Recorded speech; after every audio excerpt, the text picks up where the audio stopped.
Yo les zozos, on ne s'arrête plus. Là, c'est la deuxième vidéo, là, en l'espace d'une semaine. Aujourd'hui, je vais vous parler de X-Men 97, la série d'animation qui est sortie sur Disney+. Générique.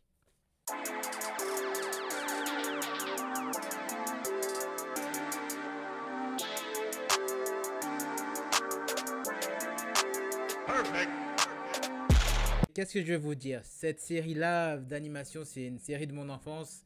Déjà, quand on entendait la chanson, ce qui fait tout, tout, tout, tout, tout, tout, tout, tout.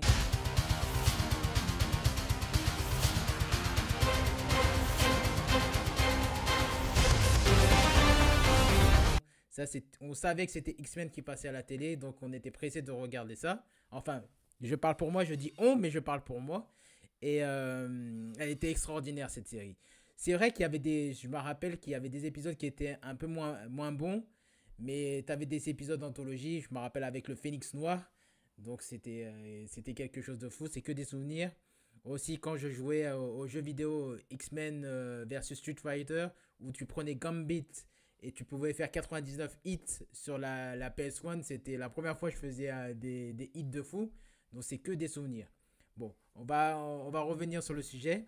Donc X-Men 97, c'est la suite de X-Men qui est sortie en 92 et qui a duré 5 ans. Donc c'est pour ça que maintenant cette suite-là s'appelle X-Men 97.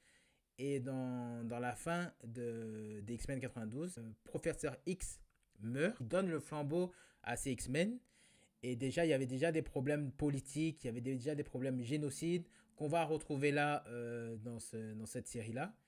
Donc on retrouve bien sûr tous les membres des X-Men, Cyclops qui est un vrai leader là, qui montre c'est qui le patron, pas comme dans les autres films où il est secondaire, même alors que Cyclops dans les comics est un vrai leader. C'est plus Wolverine qui est au deuxième plan.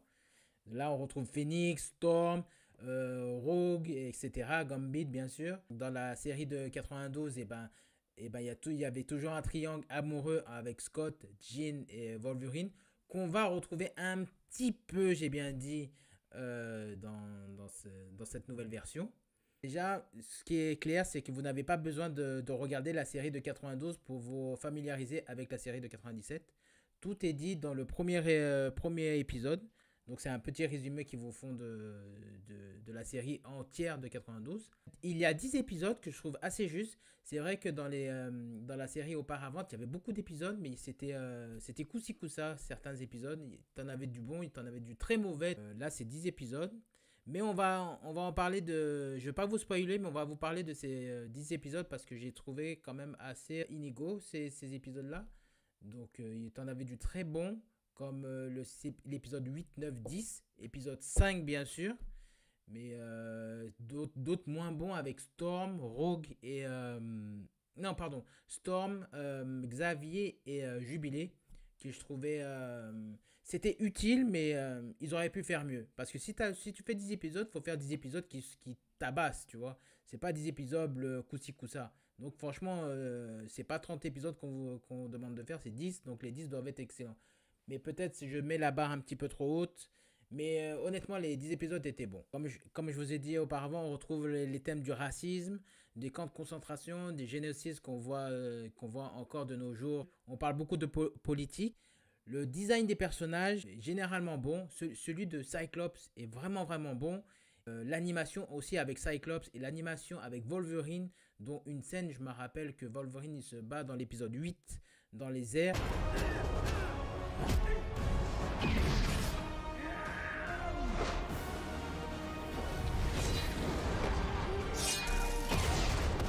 Elle est fabuleuse. Une scène aussi avec Cyclops où il saute de son jet et il atterrit avec un Optic Blast. Donc ces lasers là, c'était fou. Et bien sûr l'épisode 5 que je peux pas trop déclarer, mais pour moi c'est le meilleur épisode de la série, même de la série entière si tu comptes les épisodes de 92. Donc l'animation est bon, le design j'ai des choses à redire, surtout sur celui de Storm et de Magneto et Rogue. Celui de Magneto, j'ai trouvé ça bizarre que quand il met le masque, on voit bien ses sourcils blancs. Je trouve qu'ils auraient pu faire autrement, mais dans la série de 92, c'était pas aussi. Il me semble, là, je me rappelle plus trop, mais il me semble pas que c'était aussi prononcé ces sourcils blancs qu'on voyait à travers son casque. Donc ça faisait un peu bizarre, mais bon, il était stylé. Les points positifs aussi, c'est les caméos qu'il y a dans cette série. Je peux pas trop vous dire des caméos, mais en fait, ils sont bien mis. Ça, c'est des caméos qu'on veut voir même dans des films. C'est des caméos qui sont pas là par hasard, en fait. C'est pas pour faire un petit clin d'œil. Vous allez comprendre plus à la fin, mais c'est quand même politique. Donc, on va voir certains personnages de l'univers Marvel et ainsi que Morph, le membre des X-Men qui peut se transformer avec n'importe quel personnage. Donc là, c'est pas un petit spoiler, mais je pense que vous avez vu dans la bande-annonce, il peut se transformer en Sabretooth, l'ennemi de Wolverine. Donc c'est assez intéressant. C'était une petite review, ma note est de 8 sur 10. C'est pas mal. Les deux points négatifs que je vous ai dit, c'était certains designs et certains épisodes qui sont inégaux.